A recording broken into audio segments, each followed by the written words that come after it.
Assalamualaikum warahmatullahi wabarakatuh. Nama saya Rizky Wijayanti dari kelas Komunikasi Bisnis T.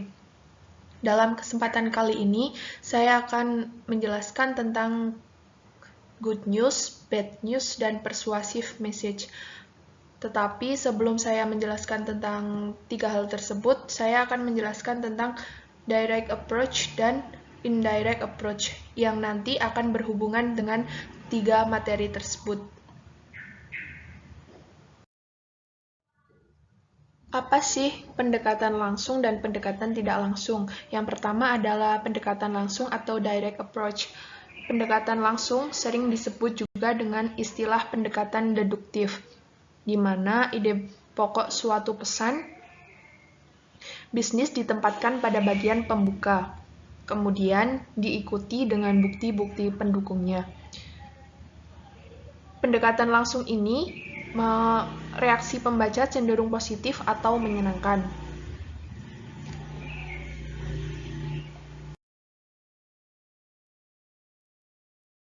Yang kedua adalah pendekatan tidak langsung atau indirect approach. Pendekatan tidak langsung sering disebut juga dengan istilah pendekatan induktif. Pendekatan ini merupakan kebalikan dari pendekatan langsung, di mana bukti-bukti pendukungnya disampaikan di bagian pembuka, kemudian diikuti oleh ide pokoknya. Pendekatan ini sering digunakan untuk menyampaikan pesan-pesan bisnis yang cenderung memberikan dampak kurang menyenangkan atau negatif bagi penerima pesan atau audiens. Selanjutnya, saya akan menjelaskan tentang materi yang telah saya sebutkan tadi. Yang pertama adalah good news. Penulisan untuk permintaan rutin dan pesan-pesan positif adalah dengan pendekatan langsung atau direct approach. Komponen penting dalam good news mencakup tiga, yaitu yang pertama, ide pokok yang jelas. Mulai dengan gagasan pokok, yaitu permintaan. Yang kedua adalah penjelasan rinci, menyajikan rincian yang diperlukan. Dan yang terakhir adalah penutup. Penutup berisikan atau diakhiri dengan komentar yang menyenangkan.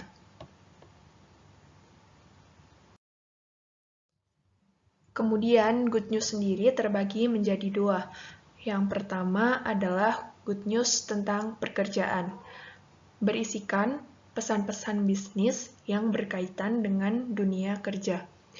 Dan yang kedua adalah good news tentang produk, berkaitan dengan produk-produk, contohnya pemberian diskon harga dan pemberian kupon diskon.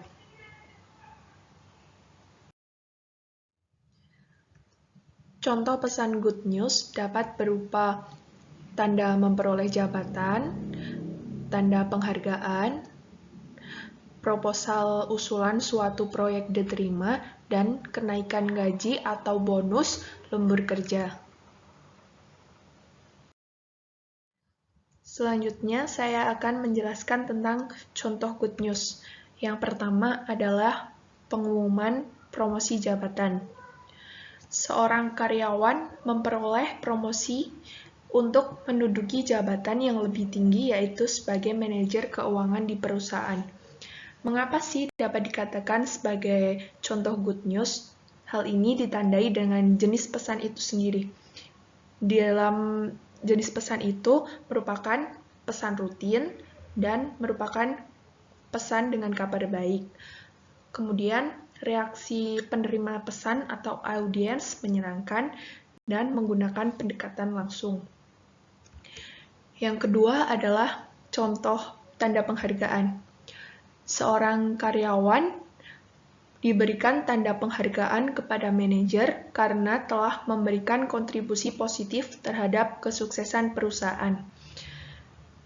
Ditandai dengan jenis pesan rutin dan merupakan jenis pesan dengan kabar baik.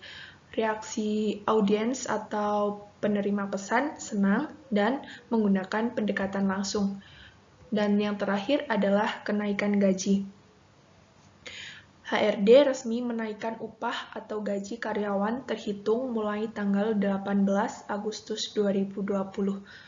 Ini juga merupakan contoh good news, karena jenis pesan rutin dan merupakan kabar baik. Kemudian reaksi audiens atau penerima pesan juga senang dan menggunakan pendekatan langsung.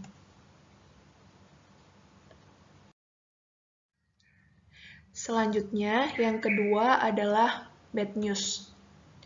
Bad news adalah penyampaian pesan-pesan bisnis yang tidak menyenangkan dari seseorang kepada pihak lain dengan menggunakan media tertentu, baik secara lisan maupun tertulis.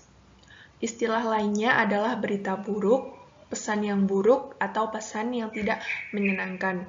Pesan ini menggunakan pendekatan tidak langsung. Isi pesan berupa yang pertama adalah pembuka, awali dengan pernyataan netral dan alasan penyampaian pesan. Yang kedua adalah alasan. Setelah membuat pernyataan yang bersifat netral, tahap berikutnya adalah memberikan alasan mengapa suatu keputusan harus diambil atau terjadi. Yang ketiga adalah pesan-pesan bad news. Tahap ini dapat secara langsung mengemukakan apa keputusan yang diambil. Dan yang terakhir adalah penutup, dengan memberikan atau diakhiri dengan salam penutup yang bernada akrab. Adapun bad news dengan menggunakan pendekatan langsung.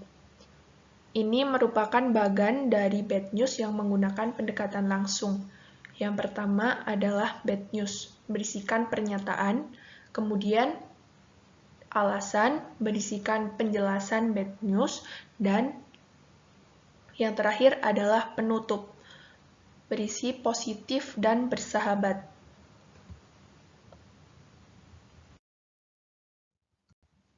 Kemudian contoh pesan bad news dapat berupa berita penolakan suatu lamaran kerja, penolakan surat aduan dan keluhan, pemutusan hubungan kerja, dan yang terakhir penurunan pangkat.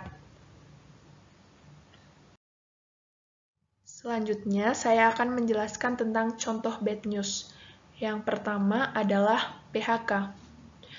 Karyawan pabrik tekstil mendapat surat PHK dari manajer akibat dampak pandemi COVID-19.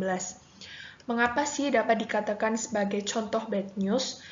Ini ditandai dengan jenis pesan. Jenis pesan itu merupakan pesan yang kurang baik atau kurang menggembirakan. Dan reaksi audiens sendiri atau penerima pesan kurang senang atau negatif dan menggunakan pendekatan tidak langsung. Kemudian yang kedua adalah penolakan lamaran kerja. Seorang pelamar mendapat berita bahwa ia tidak diterima atau tidak lolos dalam kualifikasi lamaran kerja. Ini juga merupakan contoh dari pesan bad news. Kenapa? Karena jenis pesan merupakan pesan yang kurang menggembirakan dan reaksi penerima pesan atau audiens negatif atau kurang senang dan menggunakan pendekatan tidak langsung. Selanjutnya adalah persuasive message. Persuasif didefinisikan sebagai suatu usaha mengubah sikap, kepercayaan, atau tindakan audiens, dalam hal ini adalah penerima pesan, untuk mencapai suatu tujuan. Tindakan yang dilakukan secara persuasif merupakan suatu tindakan atau upaya seseorang untuk meyakinkan serta mempengaruhi orang lain dengan cara-cara tertentu. Pesan ini menggunakan pendekatan tidak langsung. Yang pertama adalah pembukaan. Awali dengan ungkapan atau pertanyaan yang menarik perhatian. Yang kedua adalah inti pesan. Membangkitkan minat audiens terhadap subjek pesan. Menggugah hasrat untuk menerima. Dan yang terakhir adalah penutup atau berisikan tindakan permintaan. Kemudian, untuk kerangka argumentasi dari persuasive message, yang pertama adalah attention. Meyakinkan audiens atau penerima pesan bahwa pesan mempunyai sesuatu yang berguna. Yang kedua adalah interest. Menjelaskan relevansi pesan-pesan dengan audiens. Dan yang ketiga adalah desire.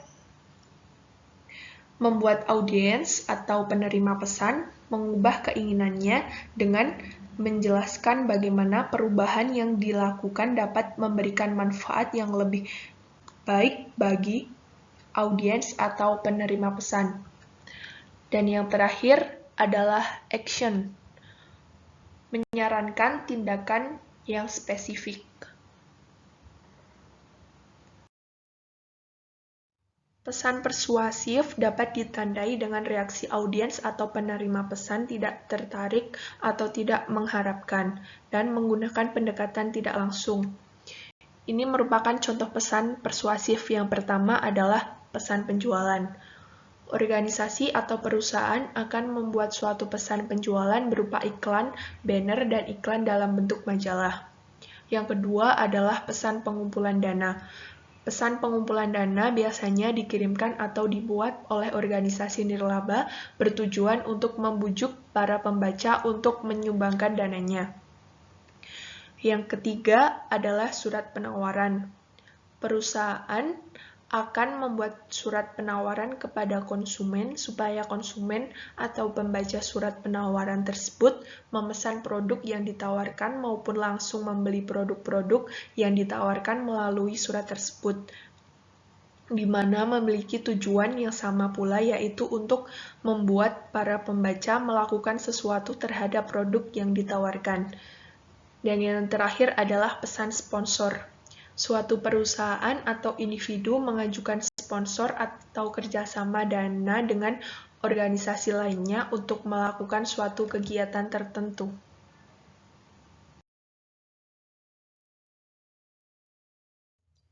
Sekian penjelasan dari saya. Wassalamualaikum warahmatullahi wabarakatuh.